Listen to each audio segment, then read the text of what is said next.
Ba cô Tuyền là thầy giáo, giáo làng vậy đó. Thì gia đình của Tuyền dòng họ bà con không có ai là nghệ sĩ hết. Thành ra ba cô Tuyền không có cái ý niệm đó là cho con đi hát đâu. Bởi vì hồi xưa người ta quan niệm thế này: trồng trầu trồng lộn dây tiêu, con theo hát bội, mẹ liều con hư nha. Nhưng mà đó bây giờ sau này khi Tuyền hát rồi đó, cô Tuyền thành công rồi đó, thì cô Tuyền mới nói ba cái câu đó xưa lắm mà không đủ đó, không đúng đâu ba. Con nói với ba lần trồng trầu trồng lộn dây tiêu, con mà hát được là điều mẹ mong. Đúng không cưng? Dạ.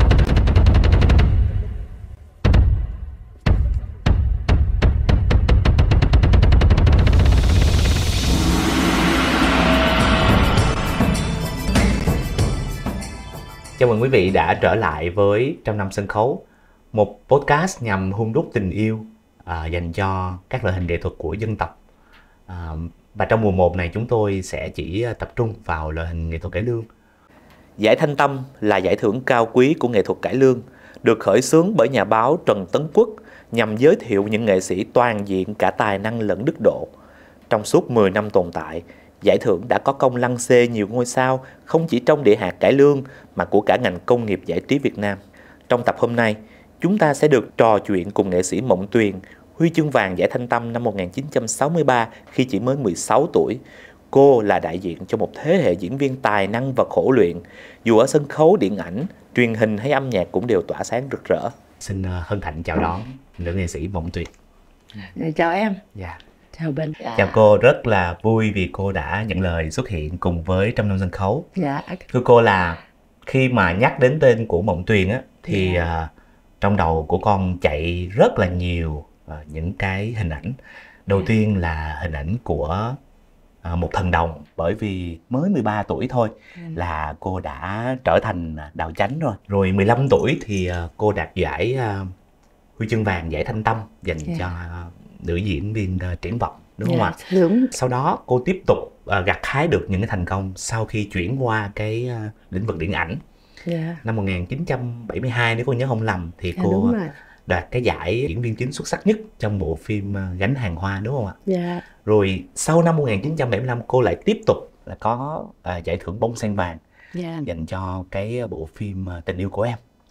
Đến năm 1988 thì cô sang Pháp để sinh sống cùng chồng và có 30 năm sống ở nước ngoài trước khi trở về Việt Nam và có những cái buổi biểu diễn miễn phí để phục vụ cho khán giả. Cái hành trình đó con kể lại nãy giờ nó có sai điểm nào không ạ? Dạ thưa đúng đúng vậy. Trước tiên là cô Tuyền xin cảm ơn Bình đã tạo cơ hội cho cô Tuyền đến đây. Tuyền xin kính chào quý khán giả kính mến bằng sâu tận đáy lòng. Tuyền rất cảm ơn khán giả. Thật sự với lại Bình đó là Tuyền xin phép khán giả cho Tuyền được tâm sự với lại khán giả nói chung, và đối với lại Bình, cô Tuyền cũng giống như quý em vậy. Quý em yêu nghề, quý em là lớp trẻ mà quý em còn thương cái môn nghệ thuật này, thì làm sao mà cô Tuyền hoặc là các đồng nghiệp của Tuyền không có yêu nó được. Rất là yêu nó. Cô Tuyền, tất cả cô Tuyền thấy đó là những người theo cái bộ môn này đó, họ cũng thường nói, và chính cô Tuyền cũng thường nói là nếu có kiếp sau thì con xin Thượng Đế cho con được trở lại làm nghệ sĩ.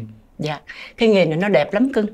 Mặc dầu sự thật là nó không giàu, là bởi vì mình có tiền, có thể mình nuôi được gia đình mình. Song song với đó là mình phải lo hết. Rồi mình ăn mặc, rồi nó cái bằng cho nó đẹp, nó uy nghi đó, thì mình phải hao tốn với nó rất nhiều. Nhưng mà mình rất yêu nó thì mình không thể là gì giàu nữa. Mà đây là mình yêu nó, cho nên mình muốn hy sinh, tức là mình phải cống hiến. Bởi vì cái ơn đó, khán giả đã nuôi mình thì mình trả ơn trả lại. Cho nên cô Tuyền, khi cô Tuyền ra đi đó, cô Tuyền nghĩ rằng thăm mấy em cho nó dễ. Nhưng mà khi ra đi rồi thì cô Tuyền mới 3 năm cô Tuyền trở về Việt Nam rồi. Nhưng mà cô Tuyền âm thầm thôi. Cô Tuyền không cho ai biết hết.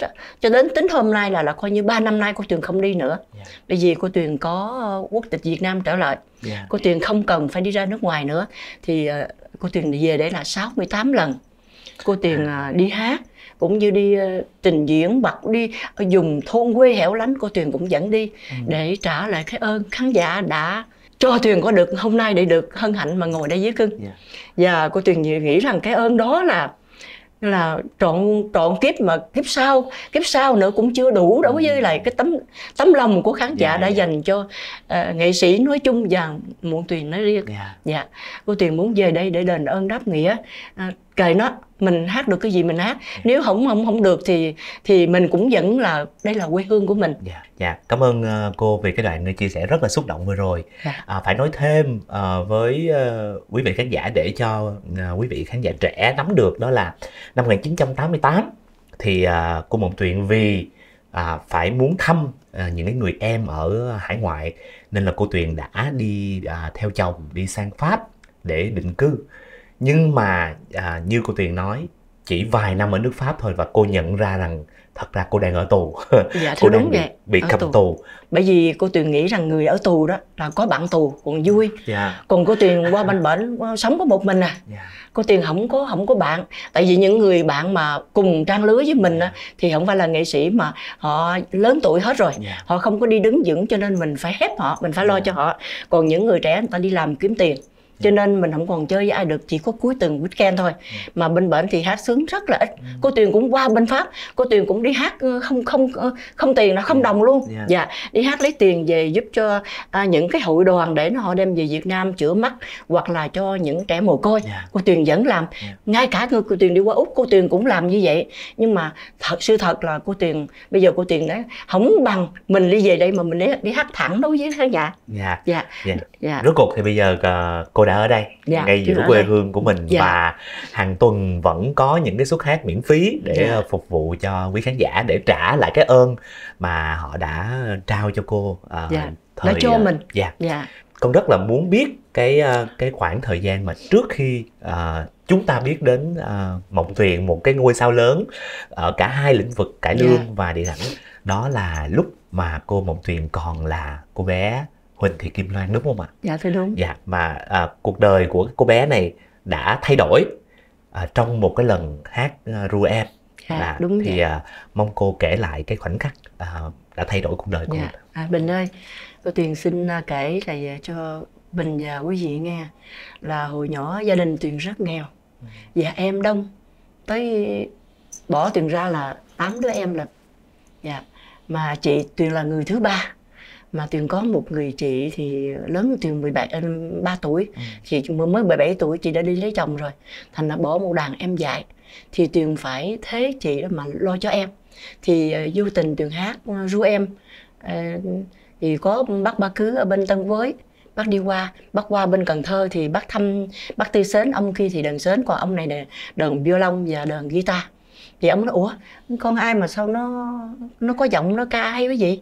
Cái bác Tư Sến mới nói với bác Ba rằng nó đó là con Loan, nó con của anh Tư, nó có em đông lắm, gia đình nó nghèo lắm. Nói gì có thể nào anh làm mai anh giới thiệu cho tôi qua gặp ba nó để tôi xin ba nó cho tôi dạy cho nó có cái nghề, và rồi tôi sẽ trả về cho để nó nuôi em nó. Thì thưa thật với lại Bình đó là ba của Tuyền là thầy giáo, giáo làng vậy đó. Thì gia đình của Tuyền dòng họ bà con không có ai là nghệ sĩ hết, thành ra ba cô Tuyền không có cái ý niệm đó mà cho con đi hát đâu. Bởi vì hồi xưa người ta quan niệm thế này: trồng trầu trồng lộn dây tiêu, con theo hát bội, mẹ liều con hư nha. Nhưng mà đó bây giờ sau này khi Tuyền hát rồi đó, cô Tuyền thành công rồi đó, thì cô Tuyền nó nói ba cái câu đó xưa lắm mà không đủ đó, không đúng đâu ba. Con nói với ba lần trồng trầu trồng lộn dây tiêu, con mà hát được là điều mẹ mong. Đúng không Cưng? Ba cô Tuyền cho đi là không có ý niệm gì hết. Ông chỉ cho đi là bớt một phần ăn trong gia đình thôi. Và hy vọng là nó qua bên bển thì người ta không có con, tại vì cho nó cái nghề là cái chuyện đó tính sau. Tính trước tiên là nó có cơm no. Như vậy thôi. Nhưng mà sự thật cái ơn đó là cô Tuyền quá may mắn. Cô Tuyền nhờ cái ơn đó mà cô Tuyền được ngồi đây với quý vị, được ngồi đây với Bình. Cho nên cái ơn đó sâu tận đáy lòng đó cô Tuyền không thể nào mà quên. Mình là hãnh diện mình là nghệ sĩ. Bởi vì so với cái tài sắc hay đạo đức gì đó, cô Tuyền không bằng ai hết. Dạ. Có những người học giỏi, cô Tuyền hồi đi hát không biết chữ, dạ, không học giỏi mà cũng chẳng đẹp đâu. Thấy tại sao người ta phong cho mình như vậy, chứ thiếu gì người đẹp hơn mình, nhiều người ta hát hay hơn mình, nhưng mà tại sao mình có, đây là cái may mắn của Tuyền. Cho nên cái ơn sâu nghĩa nặng của khán giả, của những gì mà yêu nghệ thuật mà đã phong cho Tuyền đó. Tuyền rất cảm ơn, Tuyền rất nhớ ơn, và sâu tận đáy lòng là Tuyền không bao giờ quên được. Cho đến ngày hôm nay cô Tuyền về đây là hy vọng là cô Tuyền trả được cái tình đó, một chút tình thôi, đã khán giả đã cho Tuyền.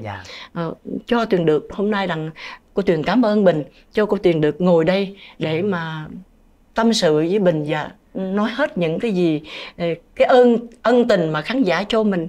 Mình nói được một chút nào là mình thấy nhẹ lòng hơn lúc đó.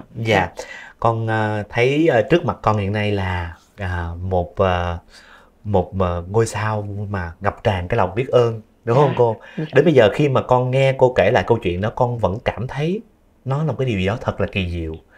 Một cái vùng quê nghèo, một gia đình đông con, bỗng dưng một cô bé cất một cái tiếng hát ru em. Và bỗng dưng có một ông thầy ở đâu ra đó, không biết ở đâu ra, đi vào tìm mọi cách kết nối, và sau đó chúng ta có một cái ngôi sao. Quả nhiên là cái ông thầy đờn đó, cái người thợ hớt tóc đó, có một cái cặp lỗ tai, phải nói là rất là may mắn là có một cặp lỗ tai trời cho, đã nhìn thấy cái chất giọng tuyệt vời, đã nhìn thấy một cái ngôi sao ngay khi mà cô Tuyền mới còn là một cô bé mới có 6 tuổi thôi. Và sau đó chúng ta thấy là qua một cái quãng thời gian cô Tuyền học tập, học cái nghề thì cô Tuyền đã thăng tiến rất nhanh. Năm 13 tuổi thì cô đã trở thành đạo chánh, và đến năm 15 tuổi thì cô đã đạt giải Thanh Tâm, vì giải trẻ triển vọng, dành cho một cái giải thưởng rất là vinh dự thời đó dành cho nghệ thuật cải lương. Thì con muốn nghe cô Tuyền chia sẻ về cái giải Thanh Tâm năm đó, làm thế nào mà cô đã được vinh danh ngay khi còn rất là trẻ như vậy. Cô Tuyền sẽ nói sao, bây giờ cho cô Tuyền nói câu này nữa. Là cô Tuyền nhiều khi cô Tuyền trăn trở cái nghề của mình á, dễ thương thiệt, nó đẹp lắm. Bởi vì lên sân khấu đó mình quá thân thành một người thật là ác, hoặc là một người thật là dễ thương. Cái đó là cái gì? Là cái giáo dục xã hội. Nếu mà mình là người xấu thì mình coi cái hình ảnh của người xấu là mình phải bỏ qua cái đó, mình sẽ đừng bắt chước cái đó, cái nhân vật đó xấu quá. Còn cái người đó mà quá tốt, quá trải lòng, quá đạo đức thì mình phải học. Thì cô Tuyền có trăn trở chết rồi cái nghề của mình bây giờ về sau có ai theo nữa không? Nhưng mà rất là may mắn Bình ạ. Rất may mắn là như các em yêu cái nghề này. Cô Tuyền nghĩ, xin lỗi nha, cô Tuyền không biết là cô Tuyền nói có đúng không, nhưng mà theo cái quan niệm và theo cái hiểu biết nhỏ của cô Tuyền á, thì cô Tuyền thấy theo cái nghề của chúng ta nghèo lắm, không có giàu đâu. Mà mình trăn trở, lúc mình ngủ mình cũng trăn trở nữa, ngày mai mình làm cái gì, mình đi phỏng vấn ai. Cũng như cô Tuyền, ngày mai mình sẽ đi hát bài gì, mình sẽ ca ra làm sao, và mình phải, xin lỗi, phải vô trong phòng tắm, phải đóng cửa lại để ca cho nó ra hơi, giác ngôn võ luyện mà. Cho nên mình phải ca, mặc dầu đó là mình đi hát, một cái suất đó toàn là những người lao động chân tay không à, họ đi chân đất không à, nhưng mà mình phải phục vụ cho tốt, bởi vì đó là cái tấm lòng mình muốn cống hiến như vậy đó mới đạt mới được. Thành ra cô Tuyền xin cảm ơn các em quá trẻ mà các em lại yêu cái môn này, môn mà phỏng vấn về mấy em cũng trăn trở nhiều lắm. Cô Tuyền tiếp xúc với lại cái người trong cái biên tập của Cưng đó là mấy ngày, và em cứ gọi qua gọi lại, em nhắc nhở cô Tuyền phải sao phải đem theo cái gì, phải làm cái gì, phải có cái gì. Cô Tuyền quá khứ cô Tuyền sao, thành ra cái đó là cô Tuyền nghĩ mấy em trăn trở rất nhiều. Cô Tuyền xin cảm ơn cảm ơn ban biên tập rất nhiều. Là bởi vì tụi con đã lớn lên bởi những cái lời ca tiếng hát của cải lương. Hay quá. Từ cô Thanh Nga cũng có, mà nghệ sĩ Vũ Linh vừa qua đời cũng có nữa. Nhưng mà những cái làn điệu đó, những cái âm thanh đó nó vang vọng ở trong lòng mình. Thì có một lần con đến viếng thăm nhà của cố giáo sư Sầm Văn Khê. Thì lúc đó là thầy Khê đã rất là yếu rồi, và ngồi trên xe lăn và nói chuyện về văn hóa dân tộc. Thì con càng nghe con càng thấy là ôi, nghệ thuật của mình sao mà đẹp thế. Đột nhiên có một người gọi con lên đứng nói chuyện, phát biểu này kia nọ. Con có biết nói cái gì đâu, lúc đó đứng trước một cái bậc đại thụ, con rất là run. Nhưng mà con không hiểu sao lúc đó con nói là con hứa với thầy Khê là sau này dù có làm gì đi nữa thì con cũng sẽ cố gắng làm một cái điều gì đó để cho các bạn trẻ thế hệ sau của con sẽ biết cải lương là gì và những cái nghệ thuật của dân tộc là gì, để họ cảm thấy họ tự hào và họ cảm thấy làm một cái người Việt Nam cũng rất là tuyệt vời. Nên là thật ra chính tụi con cũng phải rất là cảm ơn cô. Cô Tuyền cảm ơn và cô cảm ơn ban biên tập. Và mong cô, rất cảm ơn cô vì cô đã dành thời gian để kể lại những ký ức thật là đẹp của cái thời rất là huy hoàng đó. Vậy thì mình cùng trở lại với cái giải Thanh Tâm. Mong cô chia sẻ cái khoảng thời gian đó, cô đã đạt cái giải đó như thế nào? Hồi lúc mà cô Tuyền đi đoàn Hoa Sen của ông Bầu Bảy Cao thì 13 tuổi như cô Tuyền nói, thì từ đó thì cô Tuyền hát những cái dây tránh, thì cô Tuyền được Má Năm, tức là bà Bầu Thơ, giám đốc của đoàn hát Thanh Minh. Thời đó thì đoàn Thanh Minh thôi, vì Thanh Minh hồi đó là một đại bang lớn nhất mà uy tín nhất, cho nên thường hát 2 tuần lễ ở rạp Quốc Thanh, 2 tuần lễ ở rạp Hưng Đạo, tức là Hoa Lợi. Cứ biết Quốc Thanh với Hưng Đạo rất là gần, cho nên qua lại cho nên nghệ sĩ mà đi về đó mau thành danh lắm, là bởi vì tập tuồng mới liền. Mình hát 2 tuần, mình qua bên đây mình hát thêm 2 tuần nữa là mình đã tập tuồng nối tiếp rồi, cứ thấy không? Thành ra không có đi lưu diễn đâu, hát ở đó. Thành ra trong đó là báo chí theo dõi cái đoàn nó rất nhiều. Mà sự thật nếu mà ở đó mà huấn luyện mình thì mình ra đó mình cứng cựa lắm. Đó là cho mình hát màu sắc, hát tuồng gì màu sắc thì mình phải diễn theo màu sắc, mà xã hội thì theo xã hội, cho nên nó gần gũi với cinema, tức là gần gũi với phim ảnh rất nhiều. Thì cô Tuyền trở lại là khi mà cô Tuyền hát thì cô Tuyền được cái may mắn là chị Thanh Nga, dĩ nhiên là giấy chánh cho đó là chị là đàn chị rồi, nhưng mà chị Ngọc Giao cũng là người đàn chị. Chị Ngọc Giao đi về đoàn Kim Chưởng để hát chánh qua bên đó, thì trong lúc tập cái tuồng, những cái tuồng sau đó của chị Ngọc Giao thì Tuyền thế đùng một cái là cái tuồng Phu Tử Tùng Tử của cố soạn giả tài danh Hà Triều Quá Phượng, thì không có ai thế, bất chợt mà đâu có phải mời đầu khác về đó, thì phải hợp đồng công tra thì lâu lắm, thì phải về tập tuồng là lâu lắm, mà 3 ngày nữa là đã khai trương rồi. Thì hôm nay nhân tiện này Tuyền cũng xin thưa là Tuyền nhớ ơn Má Năm Kim Cúc, tức là vợ của nghệ sĩ Lão Thành mà ông tổ sống đó là ông Năm Châu đó, và với lại chú Tám Dân đã bẻ tay bẻ chân uống nắng Tuyền, thành ra Tuyền mới được làm một cái vai rất là hot búa, cái vai vũ nữ Thu Lan. Cứ nghĩ coi vũ nữ mà phải bụi đời lắm, phải ăn mặc, phải nói chuyện đồ, hút thuốc đồ, phủi ấy thuốc đồ. Ê mày sao mày bộ bây giờ biết điều của tôi hả? Cái đó mình làm sao mình hát được? Những cái rết đó là không thể hát được, tại vì cô Tuyền còn nhỏ quá, nhỏ mà ngay cả lớn nữa. Mà mình e thẹn nữa, mình timid lắm, e thẹn lắm, không thể nào hát cái vai đó được. Thì ba phải dẫn đi, tối giảng hát ba phải dẫn đi lợi mấy cái club của Mỹ đó. Mỹ thì có mấy cái cô gái mà bán bia đó, bán rượu đó, thì học cái rết, học cái cách của mấy cô đó, để mà khi mà Má Năm cho mình vô cuộc là mình vô liền. Chú Tám Dân cho mình vô cuộc, con phải như thế nào, con phải ngồi chéo ngoảy ngang, là phải chống nạnh này nọ. Ê mày sao mày bây giờ tại sao mày lại mê ông đó? Tao đã nói với mày rồi, ổng là cái thằng điểu, mày phải nghe tao, không được chọn nó dù. Những cái cách đó làm sao mình đóng được? Mình không thể được. Mình mắc cỡ nữa mà trước công chúng mình sao được? Một biết khi mà đoàn mà hồi xưa mà tập tuồng đó, khán giả cũng vô coi nữa, chứ mở cửa cho khán giả vô coi, cho nên những cái lúc tập tuồng là mình cũng là cái bằng xuất thần thì chưa tới, nhưng mà cũng gần như vậy. Cho nên mình khổ luyện dữ lắm. Rồi về nhà ba gắn kiến dài vậy nè, cho mình đi tới đi lui để mình đi qua cái bộ tịch mình sao màu sắc, rồi phải ra bộ như thế nào, rồi tuồng xã hội thì mình phải như thế nào, cái dress của mình như thế nào. Mà hồi đó cũng chưa được biết mang giày cao gót nữa cơ, mang đi té chết mà phải mang giày ở nhà ngủ cũng phải chồng cái đôi giày cao gót lên. Nó khổ hạnh lắm, nhưng mà mình thấy đó là một cái đẹp, một cái hay của người nghệ sĩ. Người ta nói văn ôn võ luyện, mình làm cái nghề gì mình cũng phải khổ luyện hết thì mình mới thành công. Cho nên cô Tuyền thành công cũng nhờ ơn những gì đó, Má Năm Kim Cúc cũng như chú Tám Dân. Bây giờ thì những người đó đã đi lên trời hết rồi, nhưng mà Tuyền vẫn còn nhớ ơn, vẫn còn mang ơn sâu lắm cưng ơi, sâu lắm. Cảm ơn cô là vì nhờ một cái đoạn hồi tưởng ngắn vừa rồi mà tụi con mới biết là để có được một cái vai diễn ở trên sân khấu không hề đơn giản. À. Nào là phải tập luyện rất là, thứ nhất là đau đớn về mặt thể xác, đúng không? Dạ.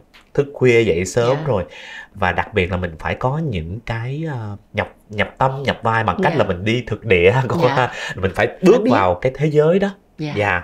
Rồi con nghe nói là như cô có đóng vai người điên nữa. Dạ. Dạ thì Đôi nhân tình khùng cũng có hai soạn giả tài danh Hạ Triều Qua Phượng. dạ. Lúc đó thì chị Thanh Nga đi qua đoàn Dạ Minh Châu. Dạ. Thì Tuyền hát với đoàn Thanh Minh với lại anh Thành Được. Dạ. Dạ thì Tuyền đóng cái tuồng đó, thật sự cái tuồng đó cũng rất là thành công. Dạ. Rất là thành công. Mà cái tuồng đó thì hình như là Tuyền không có hát thì coi như là cái tuồng đó đóng cửa luôn, dẹp Dạ. luôn. Dạ. Dạ. Chứ cái tuồng đó là hay lắm. Dạ. Dạ. Rất là hay. Bây giờ cứ biết nghệ khùng mà nó nằm trên cái salon vậy mà nó chớ quẩy, rồi nó mặc cái áo ngủ vậy, rồi nó muốn nói gì nói, nó muốn làm gì làm, tự nhiên nó tắp tay vậy hả? Tao nói với mày nghe nè, tao không, mày đừng có kêu tao đi, tao không đi được, ba tao quánh tao chết rồi. Mà nó bưng đua thì cái đó là cái gì? Mình phải tập. Dạ. Dạ, mình phải tập. Dạ. Cho nên nó phải sống thật. Khi khán giả người ta xem mình đóng những cái vai đó, người ta phải theo mình. Dạ. Dạ, người ta phải theo mình thì mình mới thành công được. Dạ. Dạ. Rồi, vậy thì bây giờ con muốn nói đến một cái khoảnh khắc mà cô Kim Loan trở thành cô Mộng Tuyền. Dạ. Đó là cái vai diễn Sơn Nữ Mộng Tuyền, đúng không cô? Dạ. Cũng là một cái vai diễn cũng ở trong đoàn Thanh Minh Thanh Nga. Rõ ràng là cô đã thành danh từ trước với lại một cái tên cha sinh mẹ đẻ rồi. Đúng. Nhưng bây giờ bỗng nhiên cô có một cái tên mới. Thì cô chia sẻ lại vì sao và cô có một cái tên mới, và cái tên đó nó đã theo cô suốt đến cuộc đời. Thế bây giờ Cưng cái khi mà đổi tên qua Mộng Tuyền đó, cô Tuyền cũng ra rứt lắm, cũng khó chịu lắm. Tại vì mình mang tên Kim Loan mình cũng yêu nó rồi. Dạ. Hồi nhỏ gia đình kêu mình Kim Loan là mình kêu Loan Loan, mình cũng thích nó, là mình yêu nó rồi. Và những người lối xóm mình thích rồi. Tự nhiên đi hát một cái tuồng của chú soạn giả Kiên Giang Hà Quý Hà, tuồng Mùa Xuân Còn Mãi, thì cô Tuyền đóng với vai Sơn Nữ, tuồng Tây Phương, mặc đồ áo đầm đồ đẹp lắm. Dạ. Thì cô cũng nhí nha nhí nhảnh. Thì cái tuồng đó cô Tuyền đóng nghe thơ ngay. Thì đúng vậy là cái tuổi của mình, đóng với lại cái hàng của mình, thành ra cô Tuyền đóng cái tuồng đó là khán giả thương mến, cũng trên sân khấu Thanh Minh. Dạ. Thì cô Tuyền được cái vai Sơn Nữ Mộng Tuyền thì người ta thích, thì bắt đầu từ đó ba để chú ý rồi. Ba nói bây giờ tên Kim Loan trùng hợp nhiều lắm, ba không muốn nữa, bây giờ ba muốn đổi tên con là Mộng Tuyền.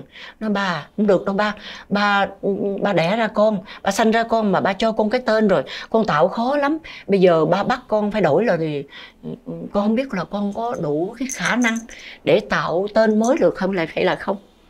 Thì ba nói ba sanh ra con, ba cho con cái tên, bây giờ ba có quyền lấy lại, ba đặt cái tên khác, con không được quyền cãi, ba phải làm như vậy. Thì cũng may quá, cái lúc đó thì cô Tuyền song song với đó thì cô Tuyền đóng cái phim Thương Muộn, đóng với anh tài tử Lê Quỳnh, mà đạo diễn là Lê Hoàng Hoa.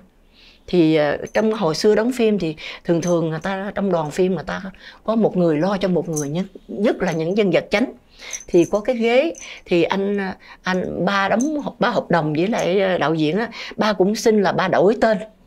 Thì người ta điện ảnh người ta cũng bất cần, ta cũng đâu có bận tâm gì đó. Bây giờ bác muốn con đổi tên Kim Loan là gì? Đó là Mộng Tuyền. Thì người ta cũng vẽ bản rồi, cái ghế mình ngồi nè cưng. Chứ sao thì báo chí người ta lại phỏng vấn mình đó, thì người ta cũng quay cái tên Mộng Tuyền, ta đưa lên này nọ, rồi từ từ đó thì cô Tuyền bắt đầu từ đổi tên qua Mộng Tuyền là bắt đầu đi quay đóng phim. Ban đầu thì cô có những cái trăn trở, nhưng mà sau đó thì rốt cuộc á, cái tài năng của cô nó đã kiến tạo ra một cái tên mới. Và đến bây giờ thì khán giả đã biết đến Mộng Tuyền với cả hai vai trò là một nữ nghệ sĩ cải lương và đồng thời là một diễn viên điện ảnh tài danh. Và bây giờ thì con xin phép được gọi lại những cái ký ức đó bằng cách là giới thiệu với quý khán giả một số những cái bức ảnh.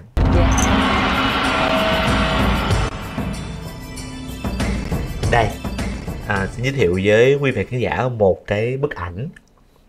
Bức ảnh này được chụp cách đây hơn nửa thế kỷ rồi. Đây là cô Kim Loan, lúc này vẫn là cô Kim Loan chứ chưa phải là cô Mộng Tuyền với giải Thanh Tâm, đúng không cô? Dạ. Thì con sẽ muốn hỏi thêm một chút về giải Thanh Tâm này. Thì mình biết là giải Thanh Tâm là một giải rất là cao quý, nhưng mà các bạn trẻ hiện nay mà thật ra chính con cũng không có biết những cái tiêu chí để mà một cái nghệ sĩ được vinh danh thì xin cô Tuyền chia sẻ là cái tiêu chí của giải thưởng này như thế nào hả Dạ. Cô Tuyền xin thưa với lại Bình thế này, cái giải Thanh Tâm sự thật cưng nói câu quý là đúng đó. Giống như bây giờ mình có một cái giải gì, giải đó xét về tài năng, xét về sắc dốc, ca ngâm và đạo đức. Dạ, cái giải đó rất là cao quý, là bởi vì khi mà một người nghệ sĩ mà đủ hội tụ những điều kiện đó thì mình mới được người ta chấm giải cho mình. Mà đây là cái giải này của hội đồng giám khảo nói riêng thôi, và khán giả nữa. Khán giả, bởi vì cái ông chủ giải này là ông Thanh Tâm đó, ông ra cái báo này là bởi vì có khán giả, có độc giả phải giống như là khán giả bầu chọn luôn nữa. Dạ. Nếu mà lúc bây giờ nếu mà mình làm cái gì có một cái scandal nào là coi như mình không có được. Dạ, mình phải hoàn toàn phải ca hay nè, diễn giỏi nè, đẹp, xin lỗi nha, phải đẹp nữa, phải có sắc dốc, và trước tiên là đạo đức làm chuẩn. Nghe qua là thấy khó rồi. Dạ, khó. Tài sắc vẹn toàn thì nó đã quá khó rồi. Dạ. Đã tài sắc vẹn toàn rồi lại còn phải có thêm cái đạo đức nữa. Dạ. Cô. Vậy thì con muốn hỏi thêm cô một chút, đó là về cái người đã đạt cái giải Thanh Tâm lần đầu tiên, đó chính là cô Thanh Nga. Dạ, thưa đúng là chị Thanh Nga. Dạ, thì đoàn Thanh Minh, Thanh Nga ban đầu vốn tên là đoàn Thanh Minh thôi. Dạ. Nhưng sau khi bà bầu thơ muốn gọi là lăng xê con gái của mình, mà thật sự là cũng không cần lăng xê vì cô Thanh Nga quá là một cái thiên tài rồi, thì sau đó đoàn Thanh Minh mới chuyển tên thành đoàn Thanh Minh Thanh Nga. Và đó là lý do vì sao mà dạo trong cái lời ăn tiếng nói hàng ngày của người Việt Nam mình đó là hay có cái câu là thôi đừng có Thanh Minh Thanh Nga làm gì đó. Là nó từ cái đó mà ra. Vậy thì xin cô hãy chia sẻ một chút về cố nghệ sĩ Thanh Nga. Dạ, cảm ơn cưng. Nếu mà nói trong cái cuộc đời mà đi hát của cô Tuyền đó, là cô Tuyền đi hát cho đoàn Thanh Minh rất là lâu, rất là nhiều. Đóng phim thì khán giả biết thì là đóng phim vậy thôi, chứ còn sự thật mà nếu mà nói trong cái nghề mà đi hát này thì cô Tuyền hát cho đoàn Thanh Minh rất nhiều, và sau này là Thanh Minh Thanh Nga. Cô Tuyền cũng nhớ ơn đoàn Thanh Minh đã dạy dỗ Tuyền, đã uốn nắn Tuyền và đã cho Tuyền được có một cái tên. Chị Thanh Nga thì Tuyền hát chung với chị năm này qua năm khác, Tuyền rất là yêu chị dễ thương lắm, chị đẹp, chị ca rất hay, cái hơi chị ca nghe buồn lắm. Tuy nhiên chị cũng nóng mà chị trợn lên á, thấy chị dữ lắm, nhưng mà dễ thương, dễ cưng lắm. Dạ, Tuyền mê chị lắm, chị rất mê tính tình của chị. Đối với má Năm thì má Năm là một người đàn bà, Tuyền cho là một người đàn bà thép. Má Năm là mẹ của chị Thanh Nga. Má Năm rất là bản lãnh, mình phải phục.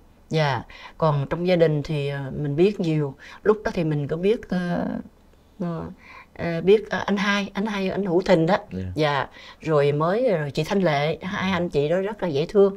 Thật sự mà nói trong cái thời gian đó thì như Hữu Châu hay là Hữu Lộc rồi là còn em bé lắm, nhỏ xíu nhưng mà qua đây cô Tuyền cũng cảm ơn đoàn Thanh Minh, má Năm và anh chị hai Hữu Thình, cũng như chị Thanh Nga, cũng như là mấy em mấy cháu trong những người đồng nghiệp trong đó, nó quá tuyệt vời đối với Tuyền. Tuyền chưa bao giờ mà nhíu mày khi mà ai làm cho Tuyền buồn, bởi vì đoàn hát rất là đẹp đối với Tuyền. Cái đó là cái ân sâu nghĩa nặng. Tuyền nếu có kiếp thì xin cho Tuyền được trở lại đoàn Thanh Minh nữa. Bản thân con đang thấy may mắn vì được diễn kiến cô, bởi vì cô là một cái nhân chứng sống của một cái thời kỳ mà cải lương nó là một cái loại hình nghệ thuật rất là cao cấp. Cô là một trong, như đã nói đầu chương trình, là một trong tứ đại mỹ nhân, đúng không ạ? Là chúng ta có tứ đại mỹ nhân của tạm gọi là giải trí Việt Nam vào lúc đó, đó là cô Kiều Trinh, cô chị Thẩm Thúy Hằng, chị Thanh Nga và cô. Thì cô chia sẻ cái cảm xúc khi mình là một trong 4 người gọi là đẹp nhất nước đó cô. Thì cái thời gian đó mình bước ra ngoài đó, cái cuộc sống của mình nó có gì khác không? Không có. Cô Tuyền thưa thật với cưng là cô Tuyền là nghệ sĩ trình diễn trên sân khấu, nhưng mà ở ngoài đời cô Tuyền rất thích sống thật với lòng mình. Mình đừng có màu mè, đừng có diễn. Bởi vì em cưng biết một em bé là nó chừng 6 tháng thôi mà mình thương nó, mình không thương nó, mình thật mình giả nó biết liền. Thì huống chi khán giả người ta phê phán mình, thì đây là mình nói chuyện thì mình nói bằng con tim, bằng cái tâm hồn mình, bằng cái đầu óc mình. Mình nói bằng cái sự chân thật chứ không có cô Tuyền không biết diễn đâu. Cô Tuyền không có biết làm cái bằng kịch sĩ đâu. Dạ, cô Tuyền nói thật sự bà nói là cô Tuyền nhớ ơn đời vậy lắm, đời này đẹp lắm cưng. Cô Tuyền không thấy đời xấu đâu, mà cô Tuyền xuất thân từ nghèo đói, nếu không có cái nghề này cô Tuyền cũng không là cái gì hết. Còn nói cô Tuyền đẹp, cô Tuyền cũng không thấy thiếu gì người đẹp. Dạ, cô Tuyền không nghĩ rằng có nhiều báo chí thì nói hoa hậu cải lương. Dạ, nói một Tuyền là đẹp nhất trong giới cải lương, đẹp nhất trong giới điện ảnh. Cô Tuyền không có nói gì. Đó là tại tùy theo người ta thương mình ta nói, phải không cưng? Thành ra cô Tuyền không dám. Bây giờ khi cô Tuyền hãnh diện, cô Tuyền không dám nói hãnh diện, nhưng mà cô Tuyền có vui. Thật sự khi mà cưng nói cô Tuyền đẹp, cô Tuyền có vui, có thích, nhưng mà không phải là mình hãnh diện, vì mình biết sau lưng mình, bên hông bên trước mặt mình còn nhiều người đẹp lắm. Mà người ta không được may mắn như mình. Thì cái đó là mình làm gì, mình chỉ biết mình cảm ơn, cảm ơn đời đã cho mình. Cô Tuyền đẹp là bởi vì cô Tuyền rất là thật. Cảm ơn cưng. Con nói thiệt là con đã theo dõi nhiều những cái buổi phỏng vấn của cô. Con thấy là cô là lúc nào cũng thật sự là yêu cái cuộc đời và yêu cái nghề này một cách rất là thiết tha.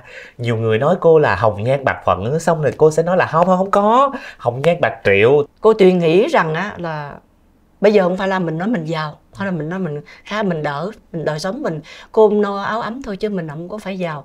Nhưng mà cô Tuyền vẫn tự hào là mình sống trong cái đôi tay của mình, đôi chân của mình.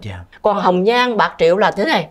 Được, bây giờ mình già rồi, cô Tuyền già rồi nha quý vị, già lắm rồi đó. Nhưng mà nếu bây giờ cô Tuyền chọn chồng, cô Tuyền phải chọn một người chồng có trình độ. Chứ người chồng mà ăn nói như vậy kêu mình bằng mày, mình đâu có sống được cơ. Thấy không? Tức là mình phải chọn cái người như thế nào, người ta nói là cái gì đó ngu mã tầm mã. Mình phải chọn cái người nào đó. Giống như mình chơi với bạn cũng vậy, mình lựa cái người bạn phải hiểu mình, phải tốt với người khác. Mình nhìn sau lưng họ đi, nếu họ thương người khác, họ sống thật thà với người đó thì họ sẽ thật thà với mình. Cũng như người chồng cũng vậy, phải không cưng? Cô Tuyền quan niệm như vậy, cho nên cô Tuyền ít có bạn, mà nếu có bạn là người tri kỷ. Đúng là trong 3 cái người đàn ông đã đi qua cuộc đời cô Tuyền thì đúng là họ đều là những người tài năng và có tiền cả. Và đây là một cái ngày nay mình gọi là poster, nhưng mà ngày xưa nó gọi là tờ bướm đó. Đúng rồi, đây bộ phim Gánh hàng hoa. Và đây là một cái poster, đây là một diễn viên giỏi. Và còn đây một cô Mộng Tuyền khác nữa, một ca sĩ thu dĩa, thời xưa là thu vào dĩa nhựa đúng không cô ha? Đúng. Thì đây là bài Thương về mùa đông biên giới. Chúng ta thấy là vọng cổ, Đông Phương Tử, tân nhạc Phượng Linh. Đây là loại hình nghệ thuật người ta gọi là tân cổ giao duyên, có nghĩa là nhạc cổ thì là ngũ cung, còn nhạc mới thì là thất cung.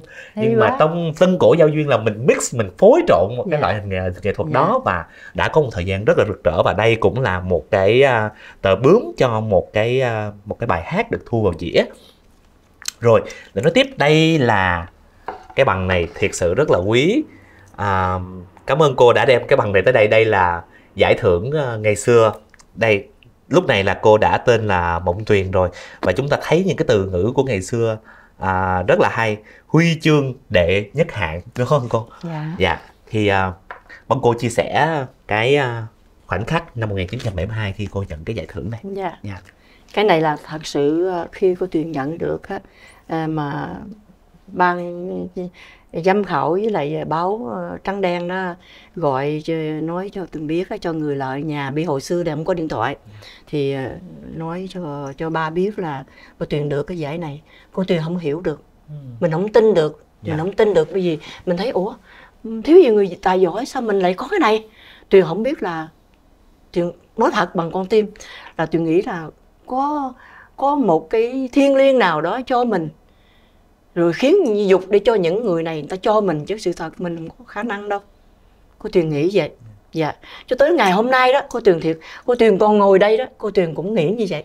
Cô Tuyền cũng vẫn nghĩ rằng có thể, cô Tuyền tự an ủi mình nha, có thể là mình từ nhỏ lớn đó ba đã dạy là nói láo là sự phải chừa, mình không ưa láo, ai ưa láo mình. Xuyên qua dầu có thật tình, người ta biết được có tin bao giờ. Cho nên Tuyền sống, Tuyền nói sống thật với lòng lắm. Cho nên Tuyền hôm nay Tuyền cũng nói thật chứ cưng khi mà ban biên tập của cưng gặp Tuyền, thứ nhất là Tuyền cũng xin nói là Cô Tuyền không muốn gặp báo chí nữa. Cô Tuyền cũng không muốn thâu đài thâu dĩa gì nữa hết. Cô Tuyền chỉ muốn đi hát vùng sâu vùng xa, theo thôn quê hẻo lánh để tặng khán giả, âm thầm làm chuyện đó thôi. Cô Tuyền nghĩ rằng đến ngày hôm nay đó cô Tuyền được ngồi đây, được nói chuyện với Cưng, được nói chuyện với lại để khán giả mà theo dõi cái chương trình này. Tuyền thật sự mà nói ra Tuyền quá xúc cảm quý vị ơi. Tuyền quá cảm động. Thì Tuyền nghĩ rằng Tuyền còn có được cái quá nhiều may mắn trong cuộc đời Tuyền, cho nên Tuyền rất hài lòng với cái đời sống của Tuyền. Tuyền rất yêu nó là đúng rồi đó. Tuyền không thấy cái gì mà xấu hết á. Tuyền chỉ thấy tất cả đều là đẹp hết. Và mong là sau khi cái chương trình này được lên sóng thì quý khán giả sẽ tìm hiểu thêm về cô Mộng Tuyền ở trên YouTube, bởi vì trên đó còn rất là nhiều những cái vở tuồng mà cô Tuyền ngày xưa đã diễn, và cũng như những cái bộ phim, như là có cả bộ phim Chân Trời Tím cũng có một cái bản ở trên YouTube để cho quý vị có thể theo dõi để biết rằng cô Mộng Tuyền thời trẻ đã rực rỡ như thế nào ở trên sân khấu cũng như là ở trên màn bạc. Câu hỏi này là con nghĩ là các bạn nghệ sĩ thời nay sẽ quan tâm nè, là bởi vì mình biết là sân khấu thì nó đòi hỏi một cái kỹ thuật biểu diễn khác. Bởi vì sân khấu là mình phải thoại và nó có một chút những cái ước lệ, nhưng mà điện ảnh á là phải thật, bởi vì điện ảnh không có khán giả ở đó, mình phải bắt những cái khoảnh khắc nó thật. Vậy thì cô đi giữa hai cái loại hình nghệ thuật nó hơi khác nhau một chút như vậy, nhưng mà cô đều có được những cái thành công, thì cô chia sẻ cho các bạn diễn viên trẻ biết rằng cái sự thích nghi nó đã diễn ra như thế nào. Các em ơi, các em nghe cô Tuyền hoặc chị Tuyền nói nha. Khi mà các em mà mấy em đã nắm cái nhân vật mà mấy em sắp đóng đó, là mình nắm hết rồi, thì mình biết cái phân đoạn nào là cái phân đoạn vui, buồn, hoặc là giận, oán, ghét, hay là tủi thân, hay cái gì đó, mình nắm được nó thì mình phải diễn thực nó. Hoặc lúc đó mình phải đi kêu bằng phải đi cầu cạnh cái người nào đó, thì mình giống như ngoài đời mình đến mình xin việc làm ví dụ vậy đó, mình nghĩ mình phải gặp ông giám đốc đó thì mình phải như thế nào. Giám đốc làm ơn cho tôi được, cho cháu hoặc cho em hoặc được đi làm, em làm chỗ đó em làm được em sẽ cố gắng. Thì đóng phim cũng vậy, nói thế gì nói mẹ ơi con khổ quá, anh ơi em khổ quá. Mình diễn gì là người ta biết mình khổ rồi, đâu cần em khổ quá trời ơi em khổ mà, đâu có khổ. Thành ra mình bằng con tim. Mình đóng trên sân khấu thì có hình thức thiệt đó. Trời ơi sao tôi khổ quá vậy nè. Nhưng mà khi mình đóng phim mình không có làm gì được. Trời ơi con khổ quá. Tức là mình khổ mà mình phải ngạc nhiên cái khổ của mình. Mình phải ngạc nhiên tại sao mình khổ vậy nè. Đó, thành ra cái đó mình mới đi tới được. Mình mới đi tới được cái vai của mình, mới nhập vai. Mình đừng có nghĩ mình là cái cô đó, một người diễn viên chánh đó, hay là diễn viên phụ đó. Mình cứ nghĩ mình là nhân vật đó. Mình tập trung hết vô đó là mình sẽ đạt. Mà trong lúc quay phim đừng có đi chạy tới chạy lui cười giỡn mà khi mà đạo diễn kêu bây giờ mình quay cái xe căng này là phân đoạn này, thì mình phải tập trung, mình ngồi một chỗ đi, mình dò dẫm cái vai của mình, cái nhân vật của mình. Cô Tuyền hát cũng như khi cô Tuyền đi vô hát cũng vậy, khi vô cho hậu cánh gà rồi cô Tuyền còn mới tiếp xúc với ai hết, tập trung hoàn toàn để khi mình ra với cái bộ mặt đó. Khi Quynh bước ra sân khấu là cái bộ mặt buồn thì Cưng phải buồn, mà khi Cưng vui rồi Cưng bước vào sân khấu là Cưng phải nhấn nhở từ trong cánh gà lên, để chi biết không, khi Cưng lố dạng là ta thấy nha, nhỏ này nó như nha như nhảnh đó đã, nó vui rồi đó, thấy không? Hoặc là trời chắc nãy giờ chắc từ đó giờ nó khổ lắm rồi, tức là mình nối tiếp đó Cưng. Thì đóng phim cũng như là hát cải lương, nó nối tiếp. Cho nên mình phải lấy cái kỹ thuật đó để mà mình hành cái nghề của mình. Hay quá cô nói thì con mới biết đó là để diễn một cái cảnh buồn thì mình phải buồn từ trong sân cánh gà rồi. Đúng. Chứ không phải là đợi mình bước ra cánh gà rồi mình mới bắt đầu mình buồn. Mình phải nuôi cái cảm xúc đó, đúng không cô? Tức là nó giả tạo, khán giả người ta thấy, ta mới thấy mình tức thì mình bước ra mặt mình hớn hở vui vẻ, hoặc là mình bình thường này, thanh thản đây, mà tự nhiên giờ mình nói mình khổ buồn, tức là mình giả tạo rồi. Mình phải dẫn dắt khán giả theo mình. Khán giả phải theo mình, mình thành công. Cô hồi nãy giờ con nghe cô nói rất là nhiều về cái chữ thật đó. Nào là sống thật nè, diễn thật nè, cảm xúc thật nè.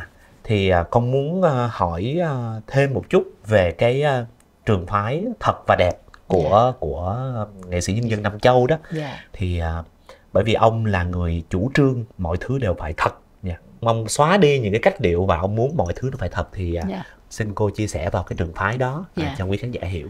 Tuyền nghĩ rằng 3 năm Châu đó, Tuyền cho ông là tổ sống, bởi vì ông là có trình độ về văn hóa, ông viết tuồng cũng rất hay, rất thực tế. Nếu là xã hội thì rất thực tế. Còn khi mà ông là đạo diễn đó thì Mã Năm Kim Cúc cũng là ảnh hưởng ở người chồng, một người tài năng, thành ra Mã Năm diễn cũng thật lắm. Mã Năm diễn tuồng xã hội thì khỏi, diễn lẳng thì cưng coi là cưng say mê liền, diễn độc nhất vô nhị, không thể được, không có người thứ hai đâu. Thành ra chính cái đó là mình tiếp thu được, mình hấp thụ được những người mà tài đức như vậy đó. Thành ra của Tuyền ảnh hưởng rất nhiều, rồi ảnh hưởng sân khấu Thanh Minh nữa. Thanh Minh mà nếu mà mình hát mà màu xã hội mà mình hát màu sắc là mình đi chu cắt chơi liền đó, không ai cho mình là hát đâu. Nếu mà nói về cái văn minh đó, phải nói là sân khấu Thanh Minh, rồi sân khấu Thanh Minh Thanh Nga. Phải nói văn minh là ở chỗ đó, chỗ đó là gần với lại điện ảnh lắm. Đi hát tuồng xã hội nhiều lắm cưng, mà xã hội là cận đại không à, giống như lại giờ chúng ta nói chuyện vậy đó, nó thực tế lắm. Mình mời cô Tuyền ngồi đây nói chuyện nghe. Bây giờ bữa nay cô Tuyền muốn gì vậy, có cái gì thì cưng hỏi đi, thì cô Tuyền trả lời giống như là mình hát trên sân khấu nè cưng. Đây là mình trả lời cho cưng thu hình, đúng không? Nhưng mà mình coi như là mình đã hát trên sân khấu rồi, hát xã hội rồi đó. Còn nếu mà hát màu sắc thì khác cô Tuyền sẽ múa nhiều. Bình ơi cô nói cho Bình nghe, tại sao mà đời cô khổ sở, ví dụ vậy đó. Còn này Bình ơi cô nói cho Bình nghe, tại sao mà đời cô nó khổ sở vậy đó, cô gặp cái chuyện đó gì đó, thì cứ thấy nó thật không? Thì nó hai cái nó khác hoàn toàn, hai cái trường phái nó khác hoàn toàn, mà trên sân khấu Thanh Minh đã giáo dục mình như vậy đó.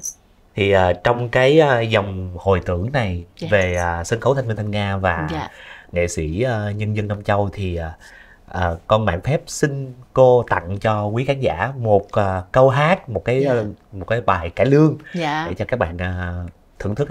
Tân cổ vô duyên đi. Xin hỏi ha. Cô Tuyền xin hát về hát Thầm Kín đi. Được không cưng? Thầm Kín là của nhạc sĩ Phượng Linh, nhưng mà là của ông là Nguyễn Văn Đông, là cũng là Phượng Linh. Phượng Linh là một cái bút hiệu của nhạc sĩ Nguyễn Văn Đông. Ông đã viết cho Tuyền nhiều bản lắm. Và ông là cái người ân của Môn Tuyền. Ông lăng xê Môn Tuyền kỹ lắm, ông lo cho Môn Tuyền dữ lắm. Hôm nay mặc dầu anh Nguyễn Văn Đông đã ra đi lâu rồi, nhưng mà còn lại chị Thu là vợ của anh Đông. Tuyền mượn cái hôm nay, mượn cái chương trình của mình, Tuyền xin cảm ơn anh Đông rất nhiều. Cảm ơn anh đã lo lắng giúp đỡ em và lăng xê cho em hát, cho em thu dĩa rất nhiều. Mà có những khi em cũng những bản em không thích, em không muốn ca nữa, mà anh cũng thuyết phục em được. Em cảm ơn anh. Hôm nay thì để tưởng nhớ đến vong linh của anh, em xin hát một bản Tân Cổ Giao Duyên, một câu thôi nha, Thầm Kín, để kính tặng anh và kính tặng quý vị khán giả thương tặng mình. Cảm ơn con. Xin cha cho anh lời nói yêu đầu, cùng màu thư xanh anh viết cho em. Duyên kiếp ngăn đôi hai đứa mình rồi, thì giữ chi cho thêm buồn, càng gửi thêm bao xót thương. Em chúc cho anh đẹp mối duyên tình, cùng người anh yêu quyền quý cao sang. Em biết thân em phận gái nghèo hèn, mà lỡ yêu thương ai rồi, cầm bằng như án mây trôi. Xin trả lại cho anh màu thư xanh kỷ niệm, như chính tay em chôn liệm mối duyên đầu. lời nói yêu xưa thay tiếng nguyện cầu, cầu mong anh đẹp tròn hạnh phúc bên một người không phải là em. Cầu mong anh không sẽ thắt buồn tim khi cô quên chuyện của đời mình, như em đã cố quên anh trong âm thầm và trong vòng tương.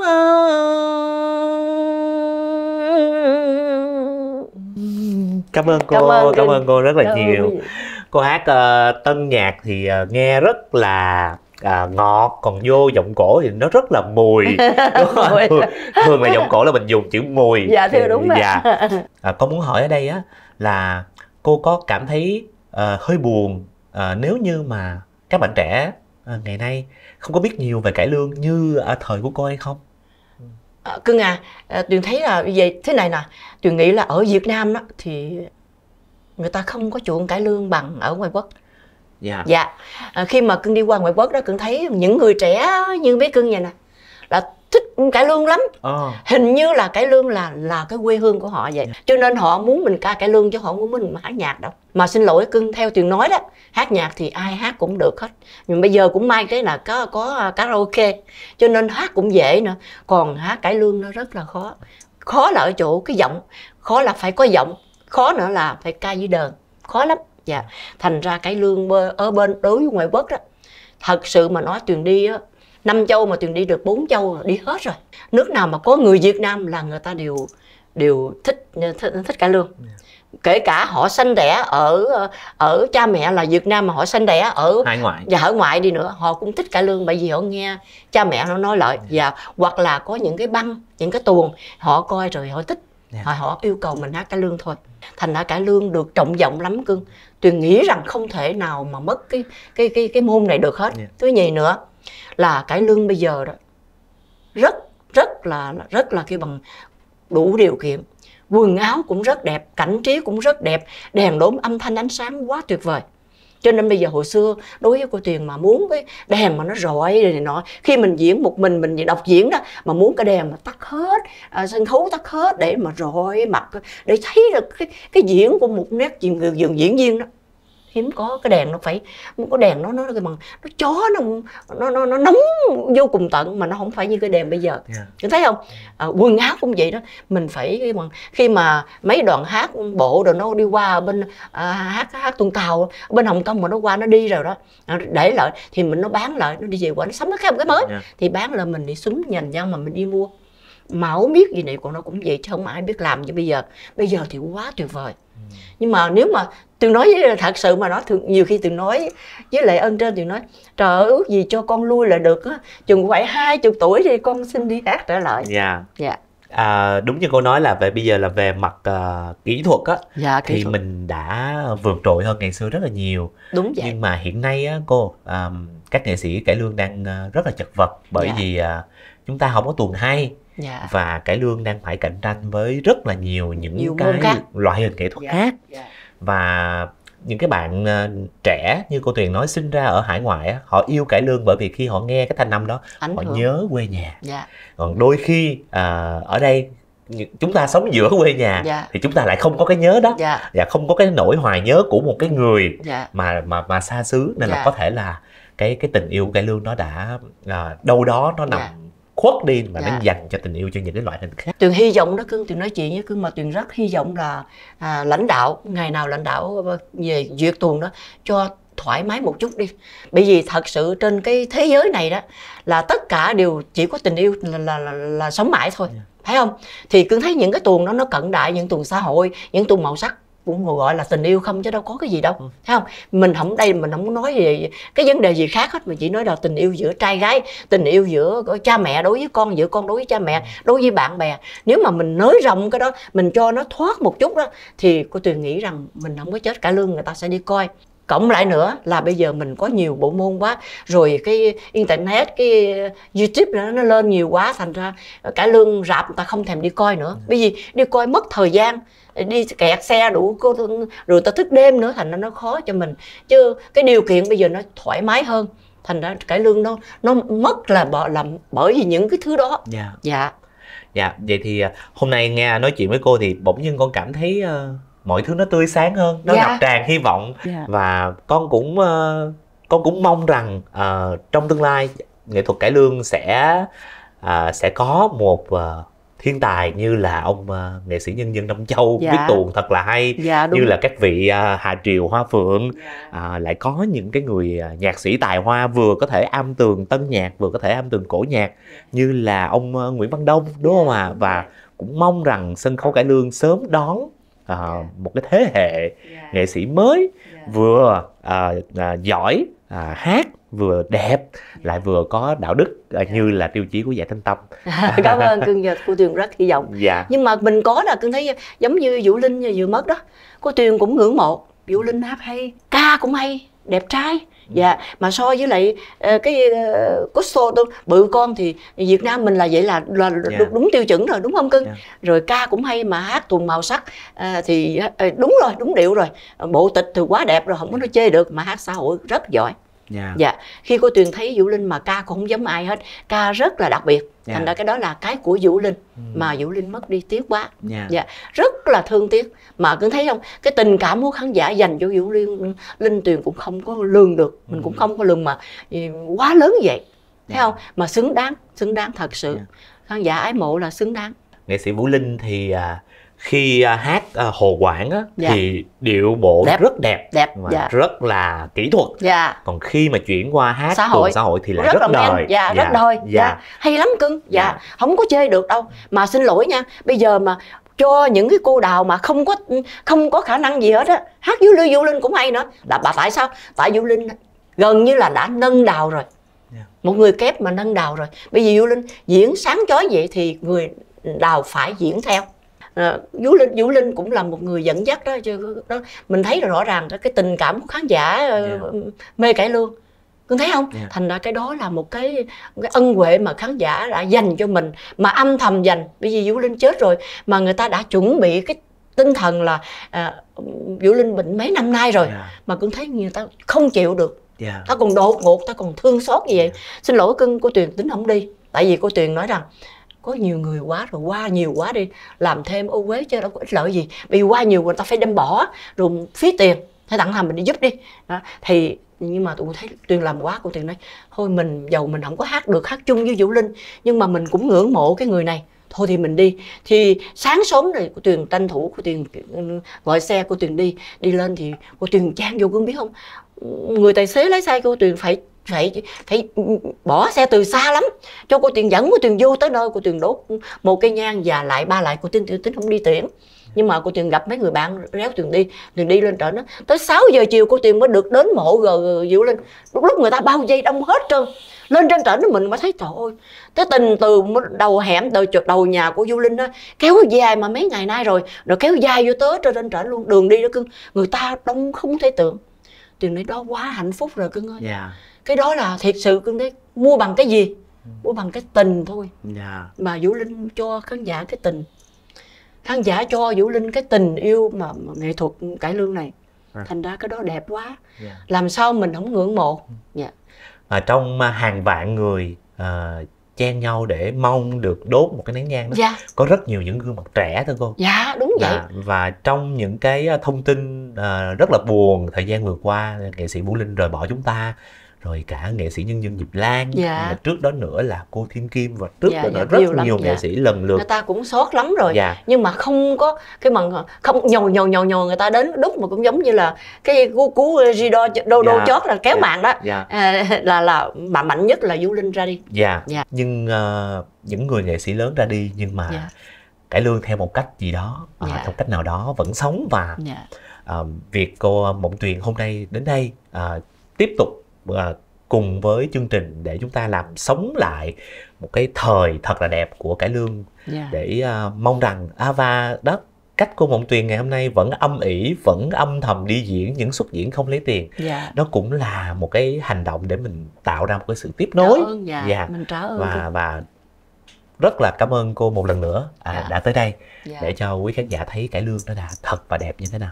Cảm ơn cô một lần nữa. Cô Tuyền cảm ơn Bình rất nhiều. Cảm ơn ekip của Bình đã cho cô Tuyền cái cơ hội để cô Tuyền được nói một chút gọi là tấm lòng của cô Tuyền, mà cô Tuyền nhiều khi mình biết ăn mà không biết nói. Thành ra hôm nay cô Tuyền nói được chút nào. Cô Tuyền cảm ơn, nhờ ơn cưng đó. Cô Tuyền cảm ơn mình rất nhiều.